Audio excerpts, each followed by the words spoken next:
Hi, everyone. We are so excited that you're here. We are honored to share. Daniel is currently speaking to us. Do you want to tell us where you are? Currently at North Shore Hospital at the MFM library, since I just got out of a case. This is the best place I could be before without any noise. Let's just leave it at that. So we are so happy you're giving us an hour of your time. We are really, really excited. Daniel is actually a million years ago was a student at Kweller. Do you want to remind us what you did when you were at Kweller Prep? It was a lot of SAT prep, day and And night. his sister's currently here. He's passing the torch. His sister's here. And Daniel then went on to college, went on to medical school, and he's going to tell us about the journey that he continued. And he tutored at Kweller rather. He doesn't quite have that free time anymore. So parents and students, we want to welcome you. We're really happy that you're here. Everyone, can you please just type yes that you can hear us? I want to make sure there's no audio issue. And also in the chat box, use this space to ask any questions you have about Daniel and about his education. Good, so I believe there's no issue with audio and we can proceed. Daniel, you're gonna take over, you're spotlighted. If you don't mind just kind of starting your journey, and we're really excited to hear your honest take on how you became a doctor. Go ahead. Awesome. I have the chat box open for everybody, so if there's any time there are questions, I'm going to try to answer them as we go along. So please feel free to type your questions in there. So my name is Danny. Originally in Forest Hills, that's kind of where I grew up, but way back when, from Russia in general. But I went to high school because junior high school and whatnot is a little too early for me. But high school, I went to Forest Hills High School. I did the law program there, and all along thought I might become a lawyer versus doctor. I love the sciences and whatnot. But in general, I guess the way I like to break down this talk, because I did it some time ago, is kind of what I did in the different stages of education. And there's no one single right way. I think this is just my way of doing it, but many people have their ways of going into med school and becoming very successful. But just I can only give you my take of what I did and the people around me. So I think for high school in general, I think the most important things that I could take away is no matter what, you want to set yourself up for success. And that's right there, then there with grades. No matter what you end up doing in life, if you don't have the grades, unfortunately, a lot of it is a numbers game. And if you don't have the minimums for your interviews, then that, kind of stops journeys right then and there. So it's important that even if you hate medicine, hate law, hate business, or whatever it is, if you're taking these classes in high school, you want to be very good at them. You want to sit down, you want to study, because these grades can go a long way. So what I did was I was a pre-law. I was in the law program in high school. I did all the mock trials, moot court, youth court, the competitions, the outreach, and whatnot. So that's mainly where I focused my extracurricular activities in high school. I was also a part of the Carl Sagan program at the same time. So I did some outreach at Forest Hills Hospital. Nothing too extensive, but it was more just to get my feet wet. And at the same time, my aunt was worked at LIJ, so she let me shadow her for a little bit just to see if I liked medicine in general, if I was okay with the blood, if I was okay with patient interaction and things like that. So just to recap, two big things that I got out of high school, right? One is important grades, because that will get you to the next step of the process. And two is just looking out and seeing what there is in the world. So whether it's law or medicine, volunteering, trying things out, seeing if you like it, seeing if you don't like it, things like that. I think that's very important for everyone to do, especially if you don't know what you want to do. And you gain a lot of experience, and you'll be surprised that on my medical school interview to different programs across the country, whether it's like in Cleveland or in Boston or New York, right? They asked me, so what did you think about mock trial in high school? And one of my professors was a constitutional lawyer like back in the day. Who knew, right? So these are the little experiences that you gain that you never know where they can come back and help you. So you want to take every experience with you and learn a lot from it, because you really never know. Life comes a full circle to help out. So what I did is SATs, right? Huge thing in high school. I went to Kweller Prep for my preparation, and I scored well. I got a full scholarship to Hunter College, and that basically got me to the next step. Now, it wasn't the scholarship really didn't come just from the SATs, it also came from the extracurriculars. So it's one thing to get good grades, it's another thing to do very well on your interviews. So there's a step kind of process that you got to think about. First, you got to get your foot in the door. And unfortunately, the sad truth is, or not the sad truth, just the honest truth is that the numbers go a long way. So if you have the numbers, you could at least get an interview. But when you have an interview, just being smart doesn't mean that you're going to get the job or position or get into that college, or even get that scholarship. So even though I was accepted to Hunter, my real advantage when I got the scholarship was my extracurriculars, and I was able to discuss different theories and concepts about law in depth. And when it came to the interviewee who asked me about the different things that I've done and accomplished, that really went a long way. So, just to wrap up my high school experience, it's the grades really matter and the experiences really matter. And those are the two things that I personally remember that really helped me on my journey to, and especially helped me decide on what I wanted to even do in life. And I'll eventually get into how I got into obstetrics and like what I do right now. But I never knew that that's what I was going to do back then. But at least I started to learn about medicine. Any specific things anyone has questions about high school per se, or Francis, is there anything specifically you want me to talk about in high school that really paved my way? We're good. No. And everyone, please feel free to ask any questions about anything. I think Francis does a great job with the whole high school experience and whatnot, and getting into college. That's literally what Kweller Prep saved me with. So that's that. College in itself afterwards is a hell of a beast. But now to break down college, it's a lot, and I think everyone needs to think of it in a very multifactorial kind of way. There's people who go into college knowing they want to be doctors, and they take certain programs to get into med school. So I'm going to first start with that, right? Those who know they want to become doctors. It's very important to understand that to get into medical school, um, I'll answer that question in a minute. To get into medical school, you have certain classes that you need even to apply. And the basic thing that I focused on is, so it's the biology, chemistry, physics, biochemistry, there's psychology, and now biochemistry involved, and then calculus is mandatory.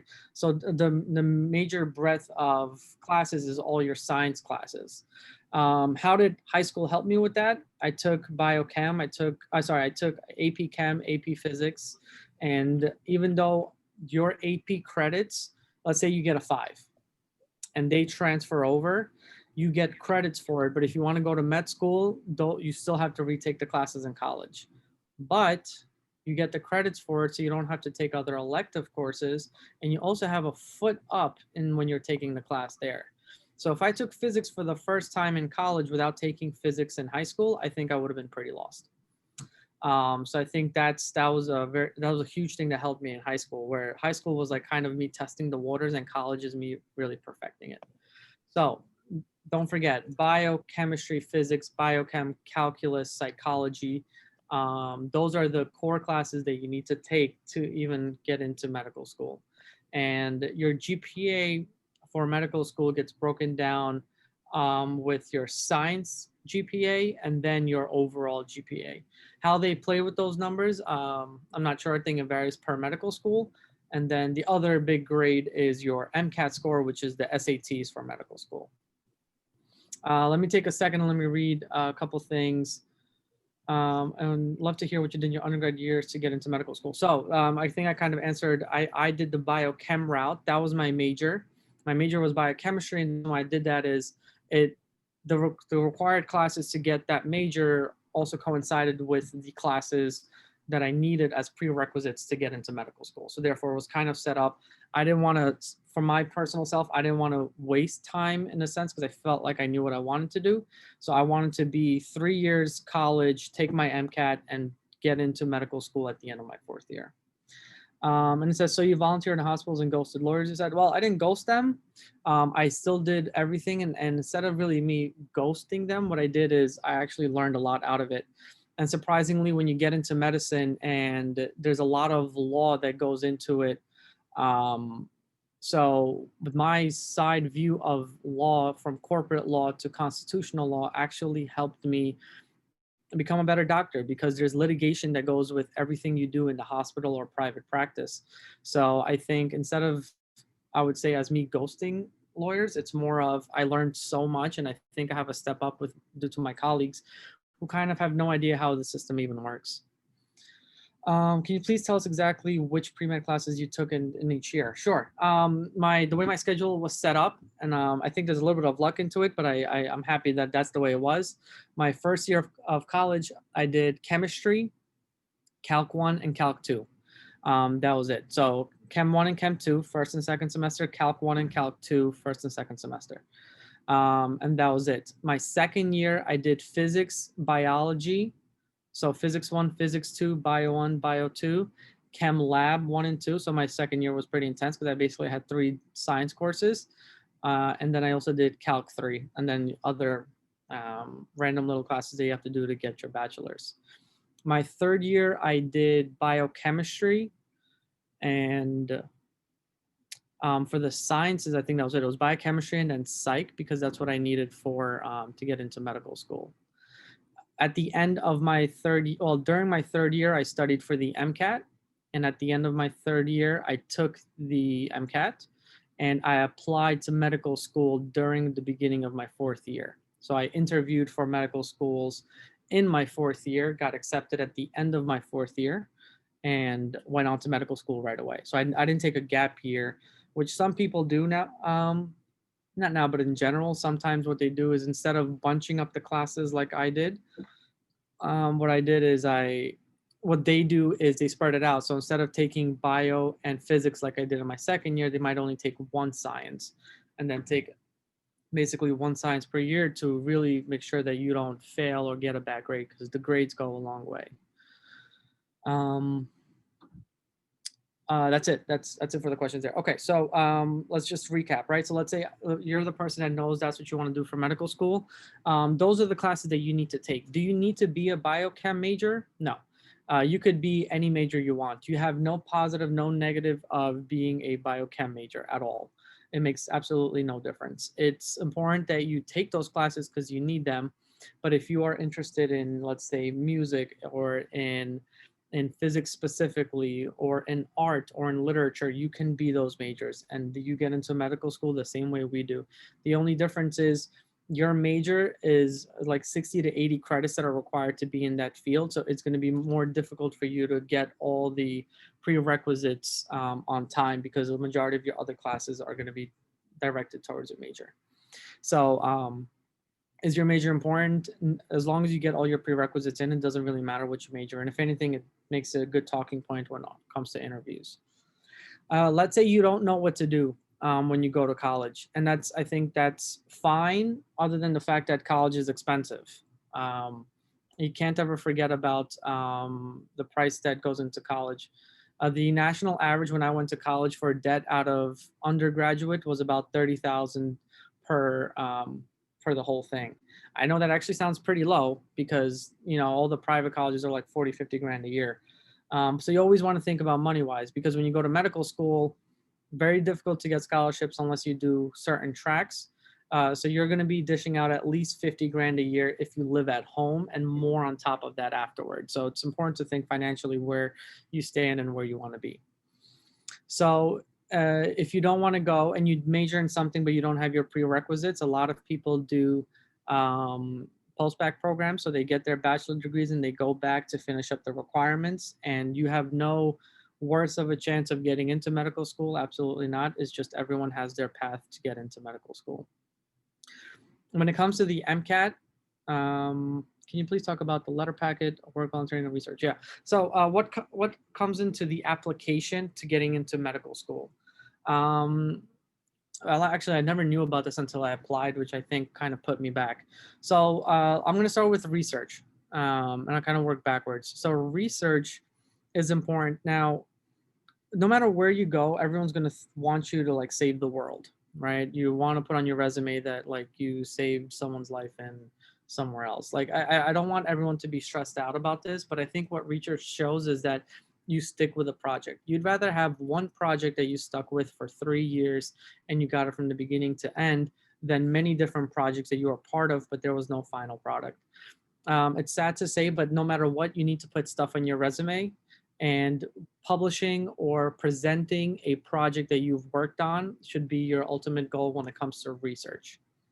Work and volunteering. I had to pay for a lot of things for myself. So I worked one with tutoring when I was in college. I worked for Kweller Prep. Then I did like construction on the side. So my work really was oriented around education and also just paying the bills. And volunteering wise, I did volunteer at the at Forest Hills Hospital, and then I also volunteered at LIJ. I basically shadowed a cardiologist for about 1 year, and then I shadowed an internal medicine doc for a year. It wasn't like an everyday 9 to 5 thing because no one has time for that. But like on the weekends, I would go for about 5 hours, help seeing patients, take histories and things like that, just to get my feet wet and understand what it's like to, at least from the side, be a doctor. And then the letter packet. The letter packet is something that you want to start actually in the beginning of college. So what that is you have a cumulative letters of recommendations when it comes to applying to medical school. So what that means is that over time, you actually want to gain letters from different professors who you've been very close with. So it's important that you get at least one letter from a science professor, one letter from a volunteering thing, and one clinical letter. So you'll see in your journey through college that there's going to be one professor that you work with, you bond with, and that you know will write a good letter for you. You are not allowed to see what's written in those letters. So make sure if you ask someone for a letter that they're going to write something good about you. There are times where they write letters and you have no idea what they write and they're actually not good. So keep that in mind. You want to make sure that your letters are strong. And what happens is your guidance counselor or your pre-med advisor, whatever it is, creates a packet from all those letters to put together and sends that letter packet, which is a combination of letters, to your medical schools. So you really want to make sure that you get those letters, especially started, because if you're, let's say, a freshman in college, and then you're only in your third year, your junior year of college, you're like, wow, I really like this professor. She probably won't remember you because she sees like 400 kids per year. So make sure you work on that when you bond with that professor, so they could write something from more recent knowledge rather from a distant time. What did you do in high school to get in a medical oriented college major? Interestingly, I actually did absolutely nothing. I did a lot of law in high school. Who knew? So it's really what I volunteered in high school. So when I went to shadow my aunt at LIJ and did like a couple of volunteer gigs at Forest Hills Hospital, that's where I really got into medicine. And even though I loved law and everything about it, it was the best experience of my life. I just saw myself as doing medicine, and I wanted to be a surgeon, and I wanted to go into that. So when I applied for my colleges, I knew that Hunter College would, for me, offered me a full scholarship, and I had no undergraduate loans, and that it's a great system to get into medical school. They pump out kids to go to med school as long as you do well. So that's really my decision on to get there. How many research projects were you involved in during undergrad years? I'd say about two. I had two biochem projects that I was a part of. Both were molecular projects that were trying to get chemotherapy drugs to get closer to the target tissue. And we just worked on, it was basically an organic chem project. We worked on chelating agents that can help surround a ionized metal technician per se. So I worked on those two projects. I presented at St. John's and at Queens College at local research or research shows, and then I published one paper when I was in there. It was undergraduate level papers. There weren't part of like the national recognized, articles or whatnot, but it was still something that I got my name on, and it was a lot of recognition because when I went to med school, those papers were pulled up and I presented them in med school after that, especially with the radiologist. So you never know, it goes a long way. How hard was the MCAT? Is it better to go to a BSMD or BAMD program to avoid taking it? The MCAT is probably the second hardest test I've taken in my life. When you get into med school, every other test after that is a lot harder. So if you think the SATs are hard, it's only going to get harder, and then it's going to get harder and harder and harder.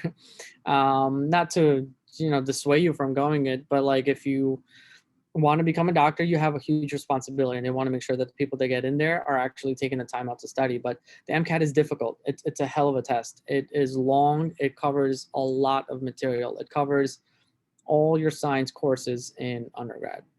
It's a hell of a test. Now, is it better to go directly into a program? I think so, especially if you wanted to do medicine. I would for sure, by all means, get into one of those programs. I think it's difficult to get into it, but if you do, I have friends that I see in residency now who did the program in SUNY Downstate, and they went directly into the residency program at Downstate afterwards, and that really helped them, and they never had to take the MCAT. So is it better to avoid taking it? You have to know yourself. If you want to go into med school, I think that's a fantastic program to get into, because at the end of the day, you become a doctor. You are not looked less upon if you didn't take the MCAT. It's just another route to get in there. Let's see, what else? College, right? So college, right? So let's just kind of summarize what happened in college. It's really very important to keep your grades up. Your GPA is beyond important in college. You want to maintain a 3.7 GPA or above. Obviously, the higher it is, the better. But there are cutoffs in every medical school. They won't even look at your application if you don't have a certain GPA. And the more competitive the med schools get, the higher the number goes. They will never tell you the number, but you can imagine that if you're applying to Harvard Med, you need a pretty good GPA. So it's you can't imagine. Also, thousands of people apply into these programs, and they can't read every application. So they're hard cutoffs in certain numbers. They first cut you off on GPA, then they cut you off on science GPA, then they cut you off on the MCAT. And then there's a smaller list where then they start evaluating these people. And from that list, a smaller amount get interviews. So that's why the numbers matter. The numbers really don't show much about you other than the fact that you're smart and you know how to study. But the numbers also don't get you into medical school. The point of medical school interviews is to find out if you can communicate. Your medicine is it's a field that you need to understand how to communicate with patients.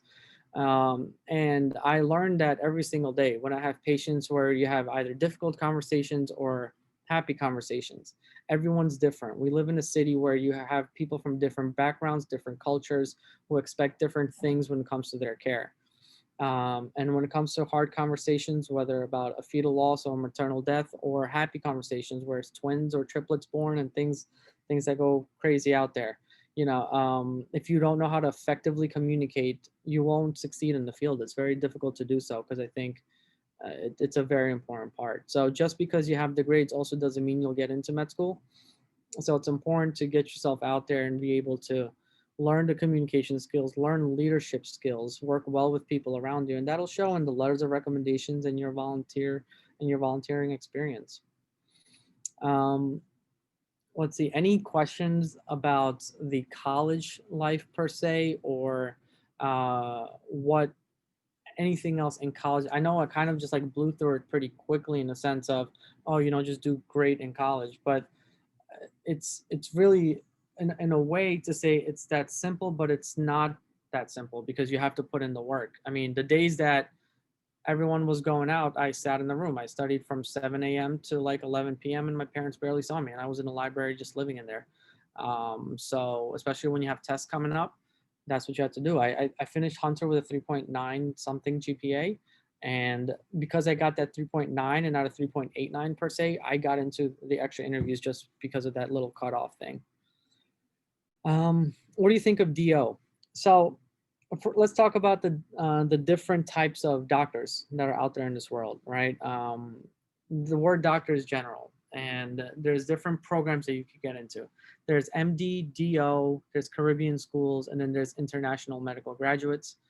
The ones that are centered in America is what we call MD, medical doctor, DO, doctor of osteopathic medicine. MD and DO, it's a different type of education system. The difference that most recently has changed is that we all do the same residency programs. So can I say one is better or worse? No, because I've only done the MD. I'm not a DO. And I don't have any DO residents in my program. The only thing to say is when you apply for residencies, um, you are a much more competitive candidate for residency programs with an MD degree than a DO degree, or from a Caribbean school, or as being an international medical graduate. Does that mean an MD is smarter than a DO? Absolutely not. It just means that they did better in undergrad, they had a better resume, and they got into a American MD school. But that does make you more competitive, and everything after that gets more and more competitive after that. So if you want to be the most competitive for a residency spot, you need to be in a competitive medical school program. And just based off of that, the MDs, and like what you could do is go into the major residency programs in New York State or around the country, and you'll just see the discrepancy of MDs, DOs, and then those who went to international schools. So I have no positive or negative things to say. Everyone's a doctor, and I have great DO friends per se, but you're a much more competitive candidate being coming from an MD school. Um, let's see. So again, right? So the grades super important. Your experiences in college, whether or not you want to go to med school, I think you really need to um, decide that in college, and you don't want to waste your time. I just want to kind of harp on this point: is that everything you do in college, you watch your movies and stuff to hang out and party. First of all, it's COVID, so I hope you're not doing that. But second of all, you're every minute you're in college, this is your money that's going to you. So you really want to appreciate every moment you get. Make connections; they go a long way. One of my patients this year was my high school biology teacher. It's you never know where the world is small. It goes a long way. Can you describe your everyday life once in med school, study-wise and work-wise classes? Okay, med school was insane. Let me tell you, med school we had. If you think about it, we were in class from 9 to 12, 8 to 12, 4 hours a day, Monday through Friday. And that's the first 2 years. The first 2 years are your education years, basically, where you're just like in class. Wednesdays we were in the hospitals from 1 to 5, and then every other day, and the rest of the time you're basically not at work. But let me put in perspective on what a class is like in med school. So the first classes that you'll take in your first semester of medical school, let's say, is biochemistry. And biochemistry is a 1 year thing in undergrad. We finished biochemistry in about 3 weeks. So all that stuff that you learn in 1 year in undergrad, they go through in about 3 weeks in medical school. So the 4 hours that you do in one day is so much material that you go home and you're just trying to process everything. So what I did is I went to Buffalo Medical School, Buffalo Medical College. So that's up in Buffalo, obviously. So 8 to 12 classes, 12 to 1. I went to the gym to try to relax and eat some food after that. And then from 1 to 9, it was pretty much either the library or at a friend's house or at my own place and just studying. And that's until your test. You have an exam like every 3 to 4 weeks. You take a test and you move on. If you fail 2 classes, you have to retake the year. If you fail 2 classes the second year, then you're kicked out of med school. So that was kind of the way it was. So the first 2 years is kind of like undergrad, just fast forward, so much information, and you got to soak it all in. At the end of your second year, you take step 1. getting ahead of myself. Step one is basically a cumulative exam of all of your first 2 years of work, and that's probably the next hardest right after the MCAT. Then you get to the step one. It's a what was it? I already forgot, but I think it's either a 1 or 2 day exam. Either way, it's all on a computer. And now, starting this year, actually, it's a pass fail exam. Before, that's the exam that really determined how competitive you were for residencies. But now that's a pass fail exam after me. So I'm already old in that sense.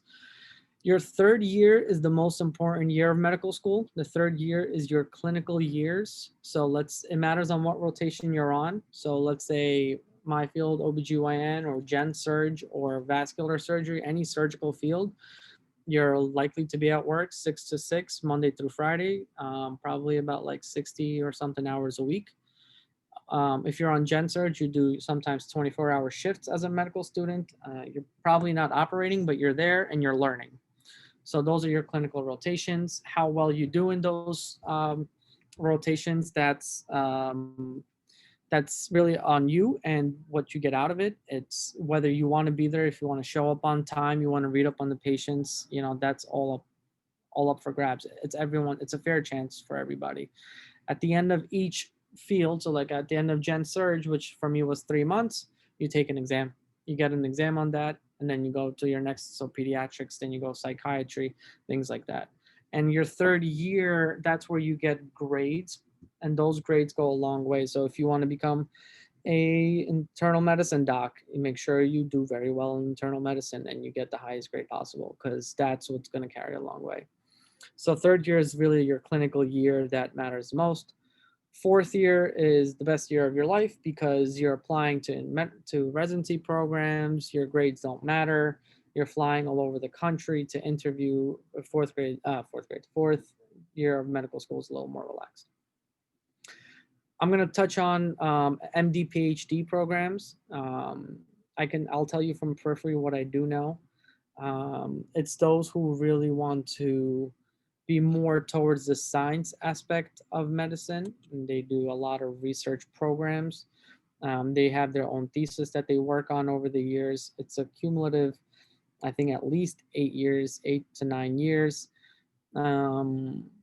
You do your first 2 years of med school, then you do about 4 years of research or 3 years of research, get your stuff published, then you go back clinically, and then you apply to residency programs.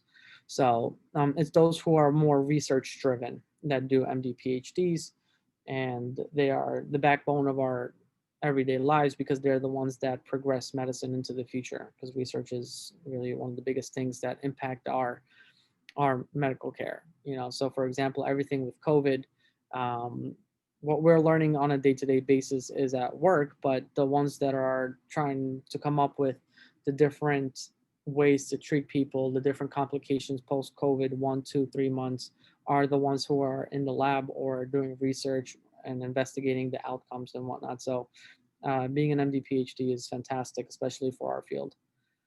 The one benefit of MD PhD is your tuition is free. It's paid by the government. So that's that.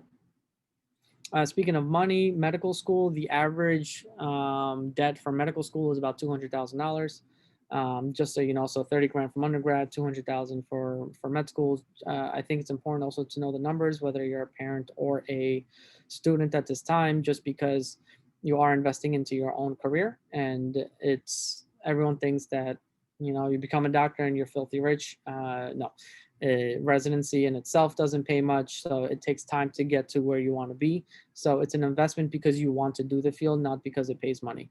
That's not why we want people to be in medicine. And that's really what it was in medical school. I feel like it was so long, but it flew by so fast. And then there's residency. Residency life, it matters, of course, what field you're in. If you're in a surgical field like mine, I average about 80 hours a week. So my every day is, I wake up around 4:30 in the morning. I go to work. My shift starts at 6. I end at 6 with my fingers crossed. Today I ended like at 7:30. and I was going to do this presentation. So I am still in the hospital and doing this presentation. So you never know how long a case is going to go, and you're not going to be the one to scrub out, because every case that you do is a responsibility and the privilege. So you want to be there and learn, because one day you're going to have your own patients and you want to make sure that you got everything out of residency. So the hours for a resident, it matters for what field, but like I'm averaging about 80 hours a week. If you leave New York State, where they're a little more lax on your max hours, in like, let's say Ohio, you can work up to 100 hours a week. So good luck trying to find where I can even find those hours during the week, but that's really how it is. Any questions, anything else that I could answer? Is there anything, any specific topics? What do you have to do in med school to get a surgery residency? So there's multiple different types of residencies, right? There's general surgery, which is a residency about 5 years long. And then you can become a more specific surgeon after that. For example, you could be a colorectal surgeon, you could be a vascular surgeon, you could be a transplant surgeon. So that's a fellowship on top of that. So it's a 5-year residency program, and then on top of that, another 3 or 2, 3 or 4-year fellowships, matters on where you go. So that's a cumulative of 8 or 9 years. If you want to do orthopedic surgery, that's 5 years, 5 or 6 years, but that's just a residency program. If you want to do neurosurgery, that's about 7 years, but most of them do about 8 years. And then on top of that, they specialize even more. So just understanding that when you graduate med school, you get, let's say, an MD or a DO degree. That's fantastic, but you don't do anything with that. So I'll talk about my field. OBGYN is a 4-year residency. Then after this residency, I'll be doing either a 2 or 3-year fellowship in minimally invasive surgery or oncology. So I'm still going to be in that resident type lifestyle or fellowship going forward. So it's like an additional 8 years of training. And that's not a regular attending pay, nowhere near. And that's still the 80, 90 hours a week. So how do you get into a surgical residency, right? It's what I've been saying from high school, right? Good grades, because no matter what, you first get singled out based on your grades. So they have a minimum. If you don't pass that minimum, you don't get an interview. You have to have fantastic grades in your surgical clerkship, meaning that in your 3rd-year rotation, when you rotate through surgery, you've got to make sure everyone likes you. And it's a small world.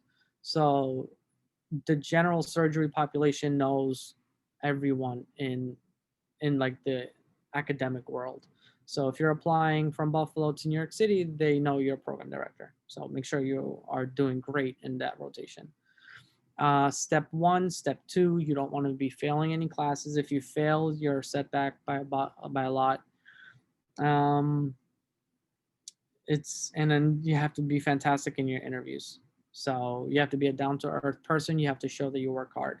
It's really similar to when you apply to medical school, and it's really similar. Well, not as tense as when you apply to college, but you just want to be the best candidate you can be, especially in that field. If you don't do great in psychiatry, it's okay. But you want to do great in everything if you want to be a great candidate, because you don't want to have one thing that's working against you. You want to have everything working for you. But do you know any BSMD or BAMD programs? The only ones that I know is the SUNY Downstate program. I would have to look it up. There's a website. I'm drawing a blank on it. Where they talk about the different medical school programs. The difficult thing is they used to have medical school workshops at the Marriott Hotel in the city, and now they kind of don't have that anymore, and that's where I learned about it.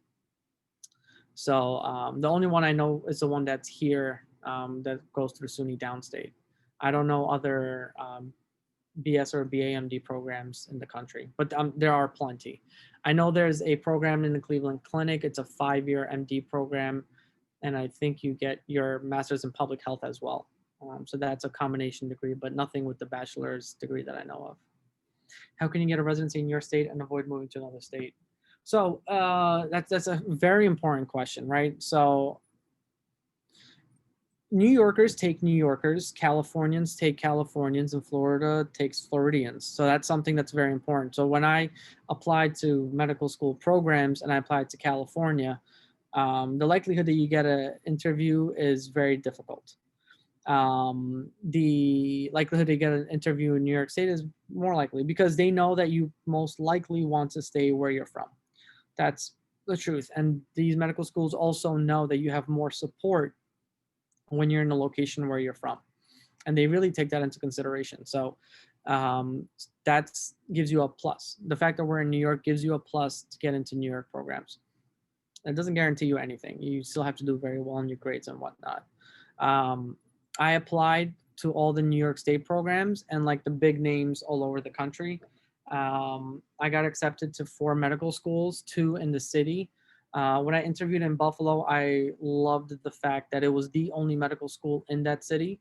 So I rotated in about 5 different hospitals there. I got the outpatient life, I got the trauma inpatient life, I got the what we call the bougie life in a very expensive hospital and the city life in a very poor hospital. But those experiences, I think, is really what made me understand the different aspects of medicine. So I think I made the best decision by going to Buffalo. So I can only comment on that. Whether or not there's other programs, like I know the LIJ Northwell program, or it's associated with Hofstra here, and they rotate in all the Northwell affiliated programs. So it's Southside, LIJ, North Shore, Lenox Hill. So you get a variety of experience, clinical experience. So I think this is also a good program in that sense. Obviously, I'm biased because I like Buffalo. So you have a foot up for being in New York. That helps, but again, it's still all about your grades and all about the interview process. How can you get a volunteer job in a hospital, and how can you apply directly in a hospital or through high school? There's so many ways to get a volunteer job when it's not COVID. I think right now the very difficult part is the fact that we are in a COVID life. And for example, in the hospital, the only people that are really here, especially, are the significant others, and they're here for a specific amount of time. With COVID on the rise again, political opinions aside, there's a lot of COVID cases in our hospital, so it's very difficult to do something when, or just volunteer in a place right now where you are at risk for your own health. So I think right now it's difficult, but they have volunteer offices in every hospital. You want to look for hospitals that are teaching hospitals, where they have residents, where they have students, nursing students, because that means they have volunteer offices, and that means that they have a way of getting you in. Your high school's guidance counselors are the best place to look for information on volunteering. And in college, it's your pre-med advisor, as well as the affiliations. So Hunter College had New York Presbyterian and Memorial Sloan nearby. And they walked me over there, and I did research there, and they got me involved there. So it's really just locally what your institution or your high school is affiliated with. And the more you find out is you ask the guidance counselors, you ask your science teachers, you ask your pre-med advisors. Like, you lose nothing by asking questions. So I would say reach out to them. It's just, I'm being honest, right now it's just difficult because we are in a pandemic. And hopefully one day this kind of resolves, because I think uh, it's just a tough situation. Um, Anything else that I can answer? Francis, anything else you want me to talk about? So if everyone could just write a huge, gigantic thank you to Daniel. We do want to tell you that at Kweller Prep, we are starting the MCAT classes. So keep that in mind. We have LSAT. It's really cool. And just remember that, this is a journey, and something that I really admire listening to Daniel present from a hospital right now is that when he was in high school, he was doing mock trial, and he was taking law classes. So you never know where the journey will take you. And then here he is, interviewing for medical school, and the medical schools are chatting about what mock trial was like. So just remember that we're all part of a long journey. Daniel, I have a question. You guys might like this one. So what are your views on testing? Because, the mayor, he's really against all these exams. And I couldn't help but overhear you speaking about how, the MCAT is the pinnacle of the monster of your exams. I mean, remember that as we're aware right now, there's quite a lot of policy against middle school testing, high school testing. I mean, to what extent do you feel that it's important to test throughout your youth? I'm curious to hear what your take is on it. That's a loaded question. It definitely is, but I feel like we have 10 minutes. Might Yeah, as well talk about it. What do you think, guys? Who wants to hear about Danielle's views on testing and um, I, exams? I think that's a yes. I'm going to type yes in the chat. Ready? Go. I think testing is important. Yes. I think testing is very important. Um, it when you're in residency, and I kind of want to bring it all the way to where I'm at right now. What testing provides to someone over time is a work ethic, and it's doesn't mean that you're the smartest person in the room because you got 100. My personal opinion is that means that you sacrificed your time for other things and you worked really hard to get to where you are. And testing shows that. I can compare me and my brother. My brother doesn't have to sit and study and he just gets hundreds, whereas I have to sit and read and read and rewrite the book and read, and I get to that point. So when it comes to testing, especially in residency, because we take tests in residency, and when you get something wrong and your attending tells you, attending is the doctor in charge, tells you, okay, well, if you would have done that, your patient may have died. And then you're like, whoa. And it goes a long way because the tests that we do now in residency affect directly other people. So it has personally taught me over time a certain type of discipline that I feel like there's always room for improvement and a work ethic.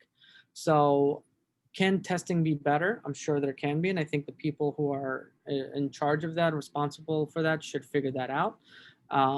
But is it important? I think it is, and I think it brings children from a young age to an adult age a certain type of work ethic and responsibility to do well, because it'll carry when you go to work, and it carried me to where I'm at today. And I think the the type A personality, everyone in my residency is like that. So you need to be like that if you want to get somewhere in this field, especially. I sincerely want to thank you for being a mentor, a speaker. We all are writing, thank you in the chat. And parents, students, you're welcome to go off mute and to just wish Daniel good luck with his next chapter. And this has been an amazing journey. I'm really honored to say that I've known you for, oh my gosh, 10 years. So Daniel attended the yucky Kweller Prep. It was this little tiny, nothing special Parker Towers location. We taught him in a closet, so he had no windows. And then he recently visited the brand new center for the first time. That was really cool, right? He presented on medical school. His wife presented on dental school. I'm very, happy to share that I get to not only know your, professional journey, but your personal one. We're very happy to share that Daniel has a lot of happiness and success going on. So we really are very happy that, we know that about you. I do want to remind all of you how important it is, that you support Kweller Prep, support the tutors. The tutors want to work. They're messaging me every day. They want to work. The staff wants to work. Daniel, a significant portion of his savings came from Kweller, right? I mean, this tutoring job paid a lot of your college bills and quite a few of your medical school ones. So I just want to remind everyone how important it is to share and support our programs. As a business, truth be told, we are going through a hard time. There's quite a lot of policy against testing and against test prep. So I can't help but stress that we really want the kids to stay on track and to keep going. And I don't know where I would be if I didn't take tests on a regular basis and all the time. As you guys know, I sat for the New York State bar exam. I sat for the LSAT 3 times. Daniel sat for the MCAT. Daniel sat for a lot of tests. I mean, 100, Daniel, 1,000. Have you taken 1,000 tests, right? That's last week, so never. I just thought it was ludicrous to hear that, so please keep in mind that, we really want to encourage all of you to keep your eye on the ball and remember that there is a beauty to learning, to memorizing, to studying, to highlighting, to being in a study group. Please remember that. And please remember to support the programs, the tutors at Kweller Prep. You guys are, again, you're welcome to go off mute. You're welcome to say thank you. You're welcome to type thank you into the chat. So everyone, please go right ahead and do that. And I guess we're good. All right, everyone, please. Thank you. Thank you so much. Thanks, Daniel. Thank you so much for making time. You guys can see how nice Kweller Prep looks. Look at that beautiful Halloween. Goldie was listening too. You want to see? Check it out. Hi, Goldie. Hi, Goldie. Hello, my Goldie. Okay. Enjoy. How does your sister like SAT class, Daniel? She's learning what it's like to study, so I'm happy. That's good. That's good. I'm happy to hear. I'm glad to hear it worked out. It's a whole new world. Okay. Very happy. All right. I left my email in the chat, so if you guys have questions, please feel free to reach out. I promise I respond. Oh, thanks. All right. Okay, guys, don't forget that your favorite tutoring center is Kweller.